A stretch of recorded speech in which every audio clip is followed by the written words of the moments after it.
meus queridos alunos que estão se preparando para a Secretaria de Educação. Vamos dar continuidade ao nosso curso e hoje, galera, agora com um tema sociopolítico, mas diretamente relacionado à educação. Põe na tela, o nosso assunto é ocupações nas escolas, meus queridos. Olha para mim. Eu calculo que a nossa prova da Secretaria de Educação, cuja aplicação é no dia 29, tenha sido elaborada entre o dia 10 e o dia 20 de dezembro. Então, no segundo semestre, esse assunto bombou, principalmente à medida que se aproximava do Enem, ele ganhou uma repercussão ainda maior. Lembra, não é um assunto específico de educação, é um assunto de natureza social e política. Então veja bem, galera, põe na tela, ocupações nas escolas. Olha lá, primeira informação que a gente tem que saber, ó. Essas ocupações, o processo de ocupação não é algo recente, isso já vem acontecendo. Além de não ser recente, ó, não teve início no Brasil. Não é recente, nem teve início no Brasil. Ou seja, não foi a luz do Espírito Santo que baixou nessa molecada. Põe na tela, põe em mim aqui, por favor. Não foi a luz do Espírito Santo que baixou nessa molecada e eles falaram. O Espírito Santo baixou e eles falaram, ocupa, resiste, ocupa e resiste. Não. Essa molecada acabou recebendo influência de outros movimentos. Então prestem atenção. Qual é o contexto em que essas manifestações estão inseridas? Elas estão inseridas em um contexto global e nacional. Contexto global e nacional de quê, galera? De protestos e manifestações. Então tá aqui, ó, contexto nacional de protestos e manifestações. A verdade é que nos últimos anos aí, na última década, reacendeu o espírito da revolta no mundo todo. E aí vamos dar alguns exemplos disso aqui, ó. Quem que está inserido nesse contexto? A gente pode citar o Occupy Wall Street. Occupy Wall Street. No Occupy Wall Street, a partir de 2008, foca aqui em mim, por favor. O mundo entrou numa crise econômica que começou lá no setor imobiliário dos Estados Unidos, com a quebra do banco Lehman Brothers. Todo mundo lembra? Pois bem, como as economias mundiais estão interligadas, o que acontece em uma região distante acaba afetando todas as outras. E ali numa espécie de efeito cascata, de efeito dominó, aquela crise do setor imobiliário dos Estados Unidos afetou de alguma maneira o mundo inteiro. E aí, ativistas contrários ao processo de globalização ocuparam o centro financeiro de Nova York, fecharam as bolsas de valores, aquela coisa toda. O Occupy Wall Street, o centro financeiro de Nova York. Então, nesse caso aqui, entenda, a molecada estava protestando contra o quê, galera? Contra a globalização. Tá bacana? Esse protesto, logo depois, foi acompanhado da famosa, nós já comentamos aqui em outra aula, da famosa Primavera Árabe, quando jovens muçulmanos, cansados do desemprego, da corrupção, da ditadura, foram às ruas em vários países, começando na Tunísia, depois Egito, Líbia, e aí se espalhou por vários países do mundo muçulmano, foram protestar querendo democracia. Lembra que isso gerou uma baita instabilidade política, tanto no norte da África quanto no Oriente Médio, resultando em guerras civis, exemplo da guerra civil da Síria. Mas o que interessa é que naquele contexto a molecada estava lutando contra o que, galera? Contra as ditaduras. Tudo bem? Esses protestos internacionais, de alguma maneira, tiveram influência no Brasil. E aqui no Brasil, a molecada começou a protestar. Inicialmente, a primeira grande revolta da molecada foi por causa dos 20 centavos da passagem de ônibus. Todo mundo lembra, foca aqui, por favor. 20 centavos da passagem de ônibus. Olha aqui, galera. Lá em São Paulo, você lembra? Houve o aumento da passagem a 20 centavos, a molecada foi pra rua, entrou em confronto, a polícia atacou de forma extremamente violenta. Quanto mais gente levava porrada, mais gente ia pra rua protestar. E aquilo ali, o movimento Passe Livre e outros movimentos estudantis acabaram dando àquele movimento uma dimensão nacional contra o aumento de passagens de ônibus. O governo de São Paulo recuou. E qual foi o resultado? A molecada percebeu que protestar vale a pena. Ainda que com objetivos diferentes, esse aumento dos 20 centavos levou depois a galera a protestar contra as obras da Copa. Você lembra ali, na antevéspera da Copa das Confederações, na Copa das Confederações, o povo brasileiro foi para a rua protestar. E aí tomou gosto. Resultado, passou a protestar contra o quê, galera? Contra a corrupção, você lembra? Passou a protestar contra o governo e o resultado final desse conjunto de protestos e manifestações foi o impeachment. Foi o impeachment. Tá bacana? Então preste atenção. O impeachment, no final das contas, no que se refere a protestos e manifestações, o início de tudo foi nos 20 centavos. Eu costumo dizer que foram os 20 centavos mais caros da história. Tá bacana? Pois bem, mas a gente está falando de ocupação de escolas. Então olha para mim, olha para mim. Ocupar a esplanada dos ministérios, a Avenida Paulista, a Copacabana, a praças lá em Belo Horizonte, isso são espaços simbólicos. Leia meus lábios. Se houver oportunidade, use isso na sua expressão. Eu tenho que ocupar espaços simbólicos para chamar a atenção para uma determinada causa. Tá claro? Então, nesse contexto de protestos e manifestações, a molecada passa o quê? Põe na tela aqui, ó. Começam o quê, galera? As ocupações, ó. Começam as ocupações nas o quê, galera? Escolas.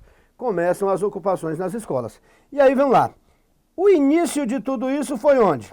Aqui para valer, o início em larga escala. O início foi em São Paulo e no Paraná. São Paulo e no Paraná.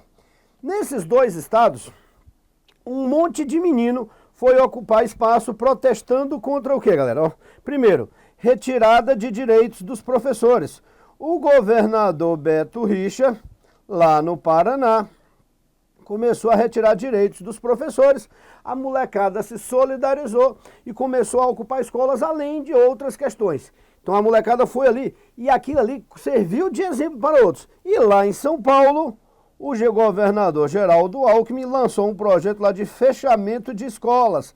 A molecada ia ter que estudar mais longe e a molecada falou: o que, galera? Daqui não saio, daqui ninguém me tira. Tá lá. Então aquilo que estava restrito, deixa eu achar uma nova página aqui, peraí, pronto.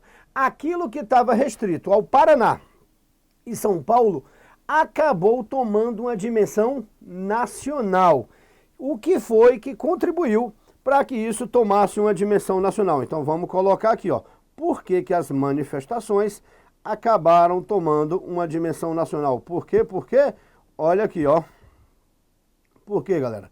Tá aqui. Medidas adotadas pelo governo federal recentemente que, segundo os críticos, afetarão a qualidade da educação brasileira, levaram aquelas manifestações que estavam restritas a São Paulo e no Paraná a tomar uma dimensão nacional. A partir de setembro, principalmente, 19 estados brasileiros tiveram grandes ocupações em escolas, institutos federais e universidades. Quais foram essas medidas? A molecada passou a protestar contra a famigerada PEC 55. A PEC 55, já aprovada, é aquela que limita investimentos nas áreas, o que, galera? Dos governos. E limita investimento nas áreas sociais. Tudo bem? E os manifestantes, é claro, dizem que vai afetar a educação nos próximos, o que, galera? 20 anos. Então a medida estabelece limites de investimentos nos próximos 20 anos. Olha para mim, galera. O investimento em área social no Brasil, quando comparado a outros países do mesmo nível ou mais desenvolvidos, é muito baixo. E a gente está limitando nos próximos 20 anos. Significa que aquilo que é ruim permanecerá ruim. E a chance de a gente alcançar grandes avanços sociais na área da saúde ou educacionais já fica limitado por causa do próprio limite estabelecido pela lei. Ainda que aqueles que são favoráveis venham dizer o contrário. Lembra que a gente vai fazer uma prova para o CESP, que tem, querendo ou não, tem posição ideológica, mas progressista e tudo mais. Então limita investimentos e a molecada foi para a rua porque acredita que essa medida afetará ainda mais a já baixa qualidade da educação. Beleza? E o outro objeto de protesto foi a medida provisória 746. Medida provisória 746 é a famigerada medida provisória da reforma do ensino médio. Reforma do ensino, deixa eu apagar, reforma do ensino médio, tá bacana? Para os críticos, essa reforma do ensino médio é considerada o que, galera? Arbitrária e impositiva. Arbitrária e impositiva. Justamente por ter sido adotada por meio de medida provisória. E aí a galera considera o quê? Que a sociedade, preste atenção, a galera considera que a sociedade não foi o que, galera? Consultada. Não foi consultada. Então, os acadêmicos, os professores, a comunidade escolar não foi consultada em relação a essa medida provisória que altera a Lei de Diretrizes e Bases da Educação, a 9394, lá de 1996. Nós levamos quase 8 anos para construir o texto da LDB e o Michel Temer e companhia rasgou com uma canetada, tá entendendo? Então, galera, peraí que eu vou espirrar, jazinho eu volto.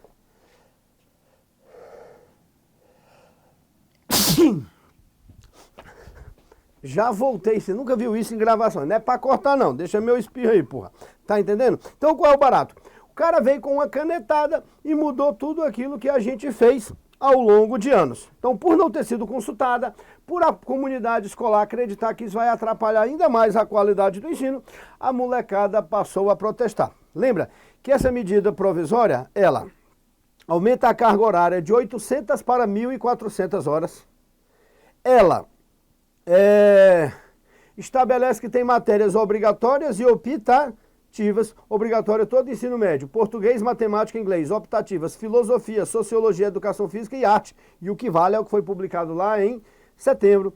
Essa medida provisória ainda estabelece que no primeiro ano do ensino médio o aluno fará uma opção por toda a vida, então ele tem que dizer que vai direcionar o curso dele de ensino médio ou para a área de humanas, ou para a área de exatas, ou para a área de linguagem, ou para cursos técnicos.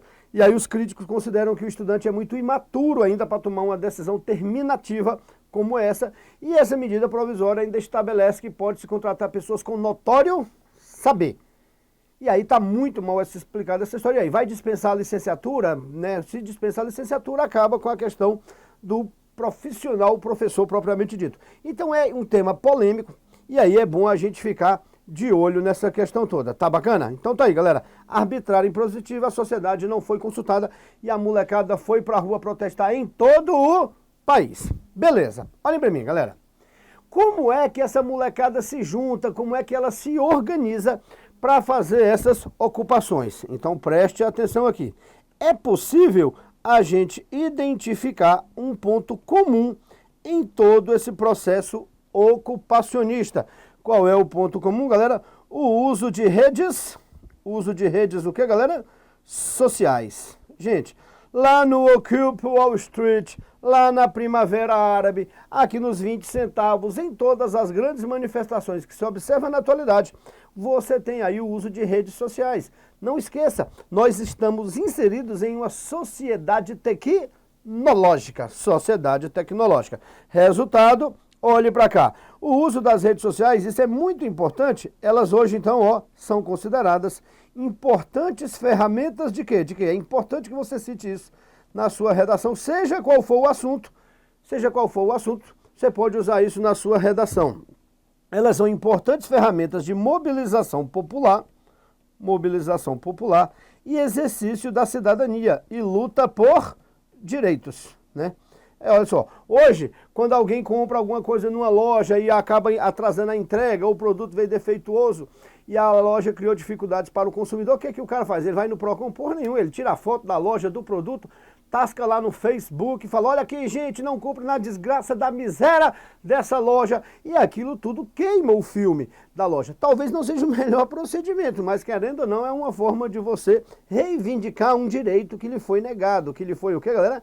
Cerceado. Então, tanto nessas manifestações globais, quanto aqui nessa, nós temos então o que, galera? O uso das redes sociais como forma de mobilização popular. Tá bacana? E aí, meus queridos? Ixi, agora não... Isso. E agora qual é o barato? Foca aqui. Esse tema eu disse claramente, não é um tema específico de educação. É um tema de natureza social e política. Por se tratar de um tema social e político, você vai ter argumentos contrários e vai ter argumentos o quê, galera? Favoráveis. Argumentos contrários e favoráveis. Resultado, vamos botar aqui, ó. Aqueles que são contrários a essas ocupações se utilizaram de vários argumentos. Vamos citar pelo menos 2. Até porque argumento demais vai atrapalhar a nossa redação, que é só de até 30 linhas, tá bom? Então olhe para cá, olhe para cá. A galera diz o quê? Aqui, ó. A ação de uma minoria. A ação de uma minoria cerceia o direito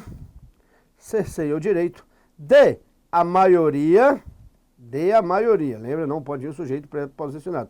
Cerceia o direito de a maioria de,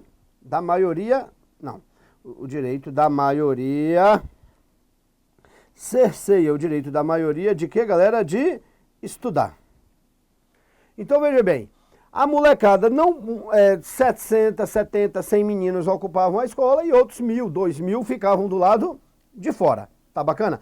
Então a galera diz que aquela maioria estava sendo prejudicada na preparação para o Enem, na preparação para o vestibular. E tava mesmo. Ninguém vai protestar sem prejudicar minimamente alguém. Aprendam isso. O pessoal tem mania de falar, o seu direito termina quando começa o do outro. Isso é uma besteira. Senão tu não vai ter direito nunca. Considerando que os direitos não são iguais, toda vez que tu reivindica um direito, tá tirando um direito de alguém. Quando o professor reivindica aumento salarial na escola particular, ele está atingindo o direito do patrão de obter lucro. E aí? Por como o teu dinheiro vai acabar quando termina o do outro? Claro que não. Então é uma forma de protesto. Você pode até não concordar com o modus operandi, mas é uma forma de protesto. Segundo, os contrários ainda dizem o quê? Que esses jovens são o quê, galera? Manipulados. São manipulados por partidos,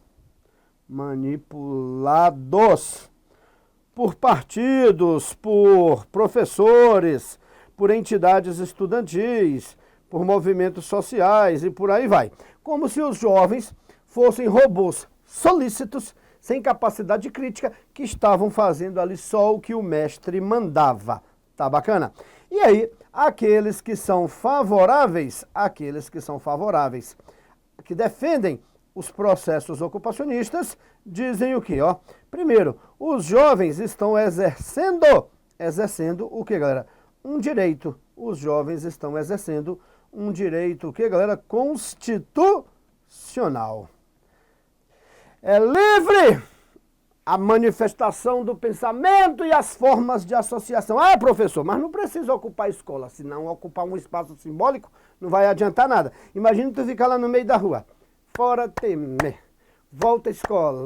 Fora Temer, volta à escola. Tu não vai ser ouvido por ninguém, tá entendendo a parada? É isso que os manifestantes dizem. E o segundo aqui diz o que, galera? Que os jovens, ao reivindicarem direitos, estão fazendo o exercício da cidadania. E o exercício da cidadania, junto, galera, com a preparação para o mercado de trabalho, é uma das funções da educação.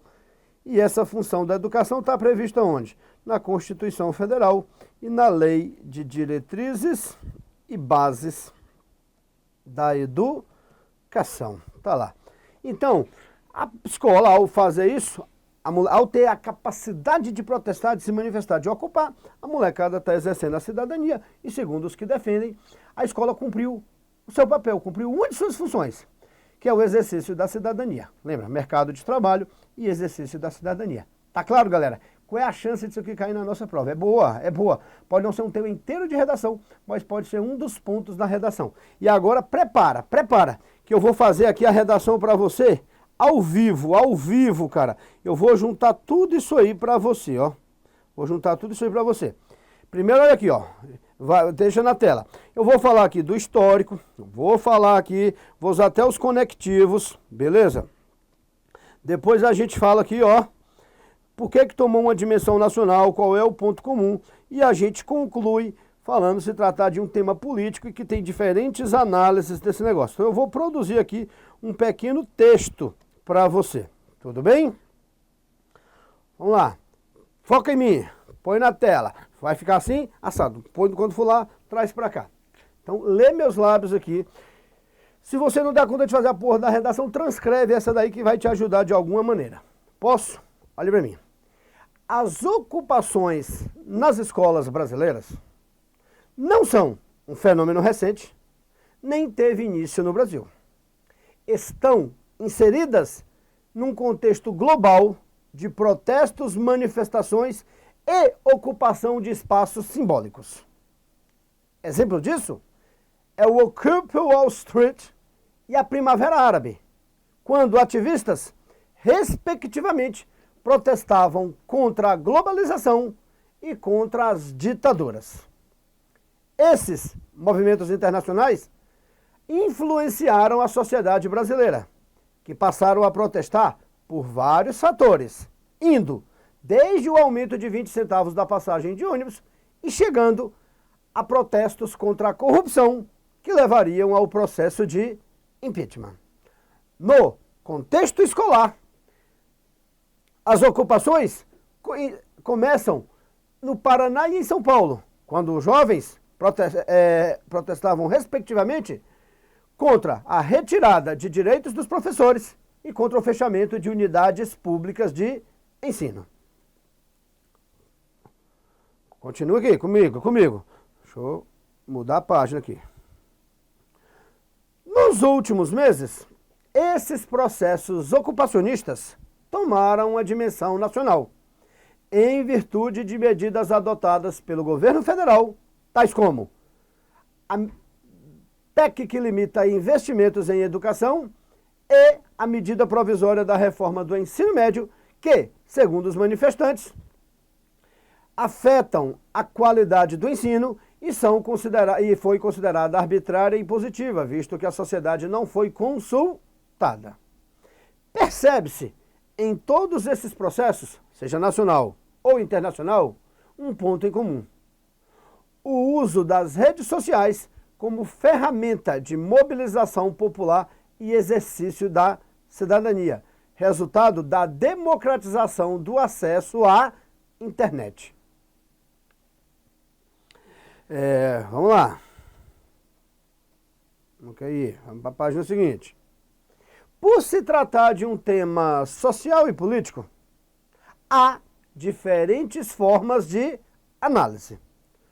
Os contrários aos processos, às ocupações, argumentam que a ação de uma minoria atrapalha o direito da maioria de estudar, atrapalhando, inclusive, a preparação para o Enem e os vestibulares.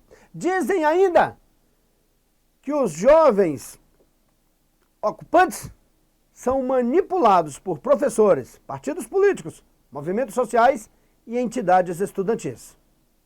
Por outro lado, os favoráveis argumentam que é preferível ter um prejuízo pontual a prejudicar a qualidade da educação nos próximos 20 anos.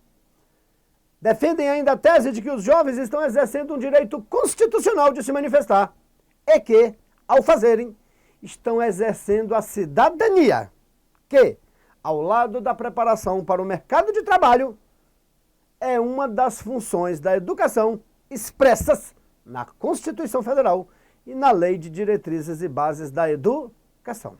Ponto final. Valeu? Te dei aí um texto, sacou? Você pode transcrever isso aí, adaptar a sua forma de escrever. Se cai esse assunto, nota mínima você não vai tirar. Valeu? É isso aí. Daqui a pouco, outro assunto.